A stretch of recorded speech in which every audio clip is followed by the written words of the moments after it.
ბედნიერებაში, სიყვარულში, თუნდაც რისკში, რაც ადამიანს ხელს უშლის, ეს არის შიში. მიაღწიოს რაიმე დიდებულს ადამიანმა, ხელს უშლის შიში. იყოს ბედნიერი, იყოს თავისუფალი, ადამიანს ხელს უშლის შიში. გაჰყვეს ზოგჯერ სასურველ ადამიანს ხელს უშლის შიში და სიმორცხვე. ადამიანებს ეწყებათ ნელ-ნელა პანიკური შეტევები, ნერვიულობა, განცდები, შფოთვები და ასე შემდეგ. თუ ჯადო აქვს ადამიანს გაკეთებული, ხო ამაზე საშინელება უკვე არაფერი არ არის, ხო? რას იწვევს ჯადო? ჯადო იწვევს შიშს ყოველთვის. ჯადოს მიზანი არის შიში, იმიტომ რომ შიში იწვევს ნერვიულობას, ჯანმრთელობის პრობლემებს, დაავადმყოფობას და ასე შემდეგ.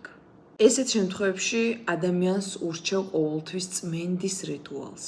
რათა თქვენ იცით, ჩემი წმენდის რიტუალში მე ყოველთვის ვამატებ ბარაქის რიტუალს, ყოველთვის ვამატებ სილამაზის რიტუალს, რომ ადამიანი გაალაღდეს, გალამაზდეს, იყოს ჯანმრთელი და გაიგოს.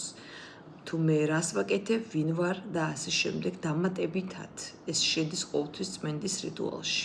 როდესაც თქვენი გონება, როდესაც თქვენი სხეული, როდესაც თქვენი თავი განთავისუფლდება შიშებისაგან, ნეგატიური ბლოკებისაგან, თქვენ დაიწყებთ გეგმების დასახვას, მიზნების დასახვას, მიზნების შეცვლას თქვენ ცხოვრებაში. როდესაც ადამიანი იწყებს თავის თავზე მუშაობას, აი მაშინ გამოდის ყველაფერი.